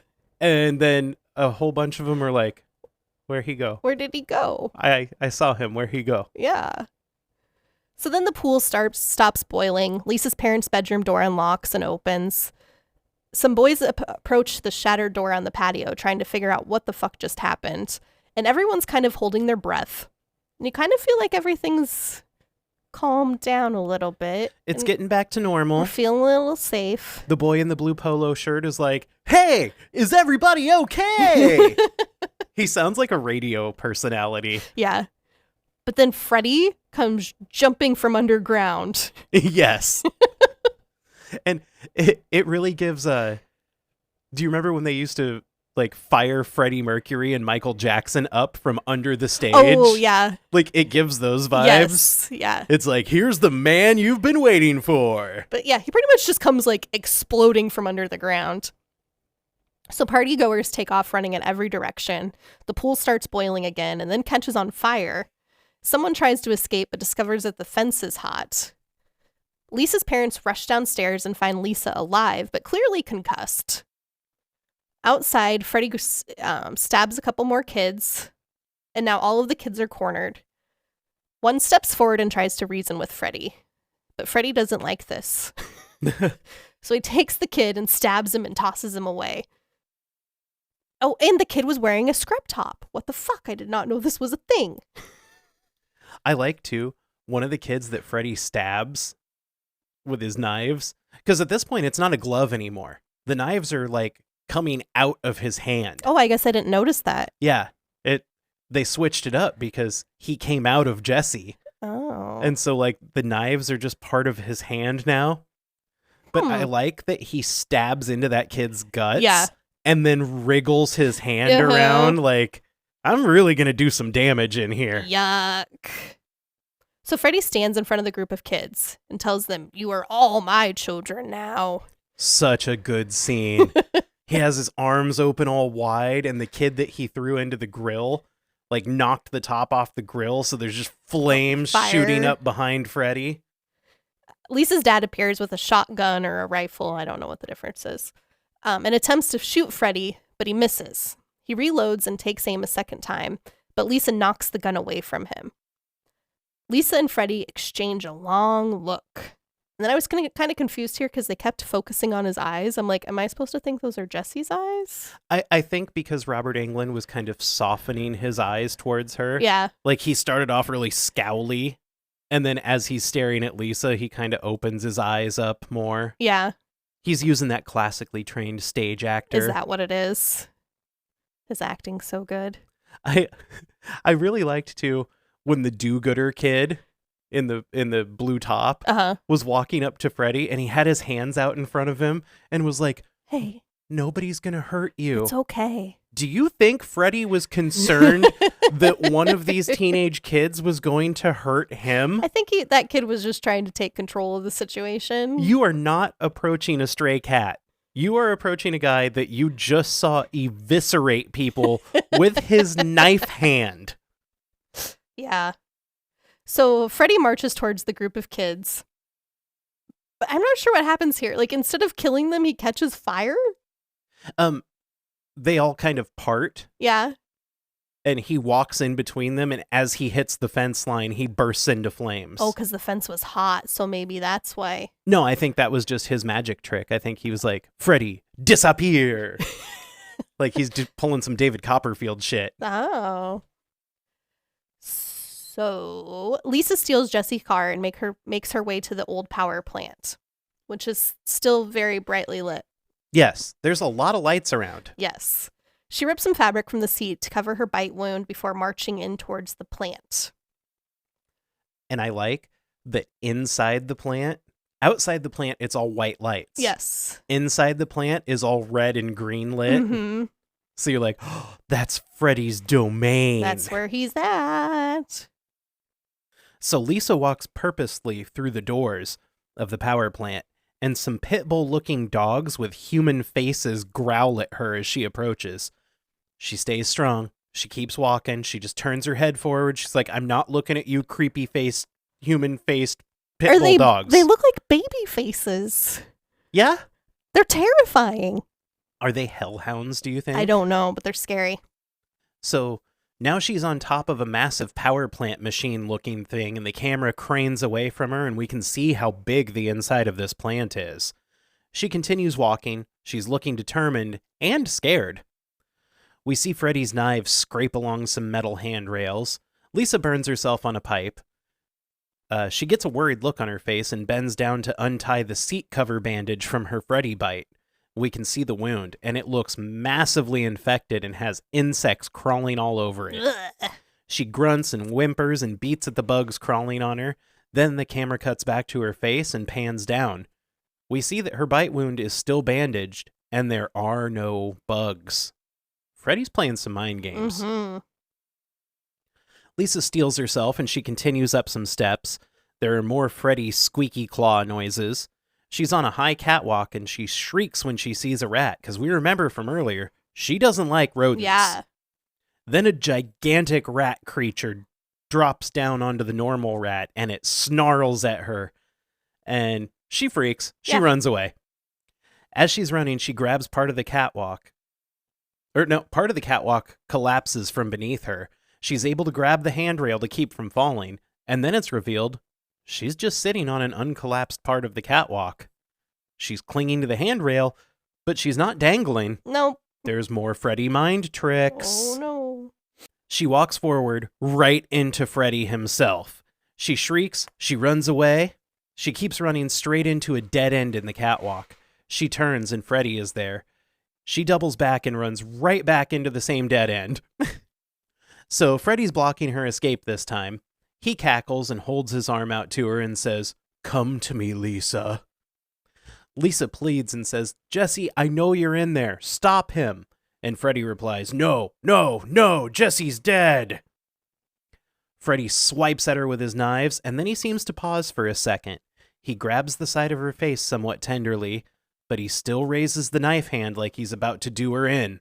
Then Jesse's voice breaks through from Freddy's mouth, and he says, "I love you, Lisa." Freddy pauses, and his knife hand starts to shake. We can see that the wound where Lisa stabbed him with the knife in her kitchen starts to bleed, and Lisa uses this distraction from Freddy's internal struggle, and she runs away. Before she gets too far, Freddy hunches a bit, and a mix of Freddy's voice and Jesse's voice calls out to her, saying her name gently. She turns to face him. Freddy's weakened and starting to collapse. Then in full Freddy voice, he says, "Come back to me, Lisa." And he has his knife hand extending toward her in a beckoning motion. Oh. He's like, "Yeah, come here." So she tells Freddy, "I'm not afraid of you," and Freddy cackles. Lisa says, "He's in there and I want him back. I'm gonna take him away from you and you can go straight back to hell, you son of a bitch." Jesse responds with, "No, Jesse's dead." But he's still collapsing lower and lower as he says this. Lisa pleads with Jesse again and tells him that Freddy can't hold him. He's losing his grip. Freddy's now fully sitting on the catwalk with his back up against the railing. He looks weakened. He's not doing well. And he tells Lisa, "He'll die with me." She kneels in front of him and caringly takes off his fedora. Freddy turns his head away from her because he hates the feels. He's like, "No, don't make me feel loved." And he says, "He'll die with both of us." Then Lisa leans in like she's gonna kiss Freddy. Ugh. His face is so drippy. No. She looks fully uncomfortable. She has all of the oogie feelings. Mm-hmm. Freddy wraps his knife hand around the back of her head and pulls her in. They kiss. Poor Lisa. It's so gross.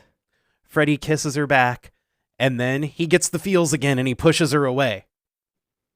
We can see some gas valves starting to open on their own as thunder and lightning start up. Freddy looks like he's about to die. He's struggling, and then a fire ignites and starts crawling along the handrails of the catwalk. More gas valves open and the fire reaches Freddy. He begins to moan and catches on fire. We get a shot of Freddy's face melting in the flames. Lisa is crying as she watches Freddy burn and melt. Freddy fully collapses to the ground on the catwalk. The flames are all around him. Mm-hmm. Then the gas valves start to shut themselves off. Lisa cries, the fire goes out. Freddy's burnt-up arm starts to move. Then he starts to climb to his knees. He peels off his burnt-up Freddy face, and we can see Jessie is underneath. He peels off the rest of the burnt-up Freddy skin, and Lisa goes to him. Jessie's all sooty and greasy, and they kneel in front of one another, and Jessie puts his head on her shoulder, and she embraces him as the music turns soft. Aww. So, the roles are reversed here. Love conquers all. Yeah, but I like that he's being Rescued. vulnerable, Yeah. and she has to take the lead and be like, no, I'm saving you. Mm-hmm. That was pretty forward. Yeah. Also, probably another reason why it has a 33% Yeah. score, because the chuds can't handle this. No. They're like, no, the woman doesn't take the man's lead. So now we cut to a bright day on the tree-lined street. A school bus is coming down the road, much like it did in the opening of the film. The bus stops out in front of 1428 Elm Street. Jesse comes out of the door, and his mom says it's good to have him back home. His arms are bandaged in gauze, and he says he can't believe he's going back to school. His mom wishes him a good day and strokes his face. He runs down the sidewalk to the bus, giving a double over-the-head fist pump. He's so excited to get on the bus. Yes. Maybe I should have been possessed by the spirit of a dead serial killer when I was in high school. I mean, if it made me appreciate going to school, maybe it would have been worth it. Yeah. He gets on the bus and he sits down with Lisa. Carrie is sitting behind them. Carrie giggles and tells Lisa, that was a really great party. So, it seems they're over their trauma of, 4 kids getting murdered? Yeah. And well, it's like, is she it was supposed to be the next day? Or because I get the impression it's been a while. I know, but why was she like, it was a really great party? I think we would have been over the party by now. Maybe they didn't have school for a while because of the murdered kids. Maybe. So the bus continues going down the road, and Jesse gets freaked out. He thinks the bus is going too fast. He stands up and screams at the driver to stop. The driver lets a kid on, and Jesse sits down for being crazy when the driver looks back at him like, dude, what the fuck? Yeah. So Carrie tells him, Jesse, it's okay. It's all over. Then Freddy's knife hand bursts through her chest. We get a shot outside as the bus starts to careen through the desert, and we hear Freddy laugh as the camera watches the bus drive further and further into the desert. Credits. The end. So the body count for this one's up in the air. I don't have a number. I wrote 10, maybe more. Do you want to go back and forth? Sure. We'll start with Coach Schneider. Yes. Because he was violated and then his back was slashed. Uh-huh. And it killed him instantly. After some really sexy towel snaps. Yes. Ron Grady, impaled through the door with finger knives. You didn't count the 2 birds? I put them last. Okay. Because I wanted to ask you if we include the birds. I counted the birds. But then I put several party goers, but I didn't get an exact number. Okay, so I have Party Kid slashed, Party Kid 2 burned in a fence fire. Yeah. Party Kid 3 neck stomp trample. Party Kid 4 guts stabbed and wriggled around. And then Party Negotiator Kid slashed and tossed. Oh. And then we get Carrie. And she gets a Freddy arm stuck through her. Uh-huh. And then I put Bird 1, murdered by other bird. Bird 2, boom. I love the bird scene so much. It's so horrible. But it's fun. So, what were your reactions? Okay, so it wasn't that bad while also being really bad. It's super cheesy, but it is effective. And then this is where I think I would have enjoyed it a lot more as a possession movie, or even a couple of times throughout, I thought it would be a great werewolf movie. Oh, yeah. I just didn't exactly see how the whole Freddy thing fit in. The acting was what I would expect of actors in this range. Very overdramatic. The homosexual subtext is undeniable. Oh, yeah. I don't understand it. It's barely subtext. Yeah. Why was it there? Why was there all the S&M stuff mixed in? It was a really odd choice, along with the numerous shots of Jesse's crotch. Mm-hmm. We got a lot of Jesse groin shots. Yes. In his tight blue jeans. Yeah. But that's all I had. Okay, I said, objectively, I know this is not a good movie. And despite my best efforts, I cannot take off my nostalgia glasses for this one. Mm-hmm. I love it. I just love this movie so fucking much. And I feel like I owe this movie so much. Yeah. Like, we have this podcast because I saw this movie. Okay. A lot of the acting is rough. The score is real bad. Mm-hmm. The script gets really weak in a few places. Yes. But I really appreciate the practical effects. Even as aged as they are now. Mm-hmm. I mean... No, like the C-section thing is like... Oh, yeah. Fucking awesome. And for the time, that had to have been absolutely mind-blowing to see. Yeah. And like even the last scene where Freddy's arm burst through Carrie's chest. Like so many people had to be sitting in the theater like, how did they do that? Yeah. All in all, it's not a great movie, but I will still watch it anytime. And like I said, I can't take off the nostalgia glasses. Mm-hmm. I love it. Do you have some production facts for me? I do. This is one of the only slasher movies to have a male protagonist. It is.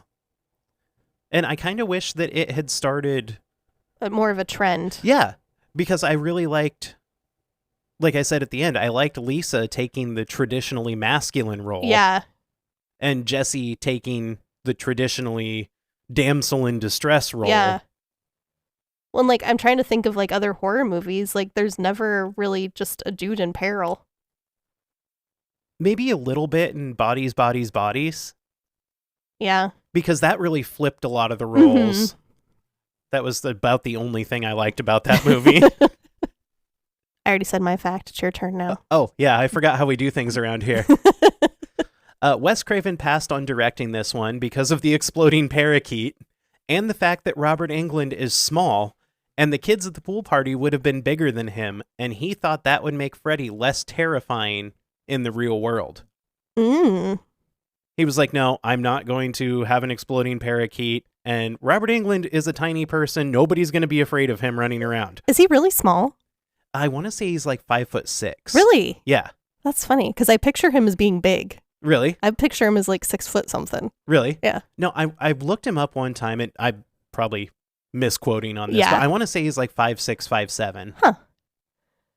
The school in the movie is the same school from The Karate Kid. It is. And I knew that would make you happy.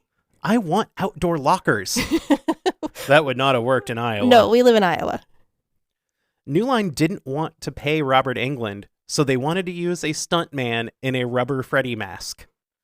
After seeing him in some dailies, they decided they needed Robert Englund. Yeah. The only scene that isn't Robert Englund playing Freddy is in the shower. Uh-huh. And they had the guy in the mask. Yeah. And if you notice, his posture is completely wrong. Really? And he just kind of walks like Frankenstein. And I guess after they saw those dailies, they were like, all right, fine. Pay Robert. Yeah. Freddy has charisma. Well, and he's such a physical character. Yeah. That like you have to have that little like arm, like the shoulder cocked down and Yeah. like the left hip cocked out. And... Like he has a Freddy stance. Yeah. The two leads in the movie were born the day before and the day after Valentine's Day. Hey. Which is significant because that is the same as my brother and my sister-in-law. So shout out to Dustin and Millie. That's awesome. Yeah, I thought that was cool. Even though Wes Craven didn't direct the movie, he still gave some input on the script, and several things were changed to be more in line with his ideas. Oh. So he kind of gave it to Steven Spielberg. Yeah. Spielberg does that a lot. He's like, okay, guys, I don't want to direct this movie, but I'm going to tell you how to do it. Yeah. That's all the facts I had. Do you have more? I have one more. I mentioned it earlier, but there is a really, really good documentary about Mark Patton's struggles with this movie, being a closeted gay man. And just kind of the whole, do I want to do this movie or not? Is this pushing it too far? Is this going to out me? Is anybody going to let me work again? Yeah, I would like to watch that. It's called Scream Queen. Okay. And not to be confused with Scream Queens. Yes, but it's a very, very good documentary. Yeah. And it goes into how this movie really fucked him up and really fucked his career over. I am sure. Do you have any goofs? I don't. I have a lot. Okay. And as always, these are just the ones I noticed. I didn't go looking for these. Yeah. Angie's Fu Man fingers move from her left hand to her right hand when the camera moves. A volleyball hits Coach Schneider in the head during the I'm showering you with balls scene. But then we see a basketball bouncing away. Mm-hmm. Schneider has a towel mark on his butt before he even gets hit. Maybe that was just from what he was doing earlier in the night. When Freddy and Lisa are fighting in her house, you can clearly see that it is not Kim Myers fighting Freddy, but a stunt double that looks absolutely nothing like her. Yeah. You can see the flammable jelly on the catwalk rails before the fire starts in their final fight scene. And there's a really bad jump in the scene where Freddy's arm bursts through Carrie's chest. Yes, I did notice that. It jumps really, really badly. It cuts really bad. And Lisa and Jesse actually react before the glove comes out. Oh. They both look terrified, and then the glove comes through. And the bus doesn't have anyone but the driver in it when we see it go into the desert at the end. Oh. You can see through the windows, and there's nobody in the bus. Yeah. Couldn't put people in there. It's unsafe. Yeah. Mandy, who are you? I put that I don't think either of us are really anybody in this movie. I said we're certainly not the main characters. But I guess I could be Jesse's mom. But his dad is way too douchey to represent Kam. Jesse's mom has got it going on. Do you want to know who I said you were? Yeah. You're Coach Schneider. No, why? Not in the S&M way, but in the I have the power to punish you and I am going to do it if you are being a dickhead. Because that was so your persona when you first started being a manager. Yeah. You were like, hey, you know what? Screw your face. Yeah. I'm punching you out. Go home. Yeah.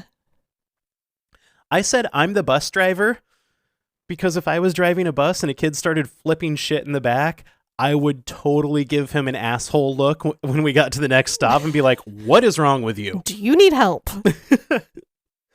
Yeah, so we had to dive deep for my Who Are Yous. Yeah. Final thoughts and rating. What'd you rate it? I kind of want to hear yours first. I rated it a 5. I gave it a 6. Okay. I wanted to give it a 10, but this movie is not a 10. No. I think done slightly differently, this could have been a very good movie. I was okay with it being an allegory for a coming out story. I just don't understand why they chose to make it so overly sexual. Yeah. It was just ridiculous in spots. The score was disappointing. The acting was very over the top. There weren't any memorable kills. No. I said other than the coach being strung up, but even that, the kill was weak. The kill was really weak, and it was all the foreplay. Yeah. That I don't think Freddy added anything to the plot, and they never explained how he was able to take over Jesse's body or kill people in the real world. Yeah. That's my biggest complaint with the movie. Like, if I'm breaking it down by how I scored it, yeah, I'd probably take 3 whole points off for just the plot. There's just a plot gap. Yeah. The plot is Swiss cheese. Yeah. That's all I had to say about it. I said a lot of the same things I said earlier. Yeah. I love this movie. I'm never going to stop loving it. It was my start on the horror path. I like that Jesse was given the role of playing the helpless victim and that he took the role traditionally played by women. He shrieked, he screamed, he was stalked by the killer in a cat and mouse game. And in the end, the man needed to be saved by a woman and collapsed into her arms. Mm-hmm. I think the movie was a big step forward by showing very obviously queer subtext Yeah. and not really trying to veil it. Mm-hmm. Like, they put it on the screen and they were like, we're going to kind of cover this a little bit. And if you don't realize what's going on, that's on you. Yeah. One of the main antagonists was constantly spewing out toxic masculinity. And I really feel like that set against how Jessie is a traditionally female character Mm-hmm. being played by a male. I feel like that really pitted them against each other Yeah. a lot better because it showed like, look, Jesse is a man, Mm-hmm. but he doesn't have to be this toxic asshole. Yeah. He talks to people about his feelings. He is openly scared. Yeah. He's vulnerable. Yeah. So I thought that was very important. Yeah. It's forward thinking. I took points off for some pacing issues, the score, the acting, the script. But yeah, like I said, I still give it a 6 out of 10, probably just out of bias. Mm-hmm. So we have a 5.5 out of 10. It's not bad. Yeah, I feel like that's where it should fall. Yeah. How is that in line with the scores? Let's check it out. We gave it a 5.5. I have 33 pages of notes on this. So I'm scrolling way back up far. I have 37, but that's when my font's in 20. I think it was a 33% audience, Yeah, 44. and 44% critics or Yeah. 46% critics. Yeah. And then I think it was 5.4 on IMDb. So yeah, we fell pretty much in line. Yep, 5.4 IMDb. So we were right in line with the IMDbers. Gen X, I hate everything new. Do you have anything else to say? I don't think so. I just want to remind everybody, DM us your mailing address and we will send you a sticker and some business cards, but you have to promise to put the business cards where people will find them. Yeah, don't just throw them away. That's rude. Yeah. And the business cards, they're nothing super special. It has our logo, it has our QR code, and Yeah. it has our web address. It's exciting. So you just put that in somebody's hot little hand or in a high traffic area and let them discover the pod. And then maybe they can get a sticker. Oh, Yes. Do you want to do our socials? yeah. You can check us out on Facebook and Instagram at Franchise Frights Pod, on X, Snapchat, and is it Bluebird? Blue Sky. Blue Sky at F Frights Pod, or you can check out our website at www.franchisefrightspodcast.com. And follow Molly Mack at Aunt Molly's Magic on Instagram for a great person who does amazing art. And then you can come back next week when we discuss Annabelle creation. Oh, yeah. So until then, remember, they always come back. I wonder how long this was. An hour and 51. That's not bad.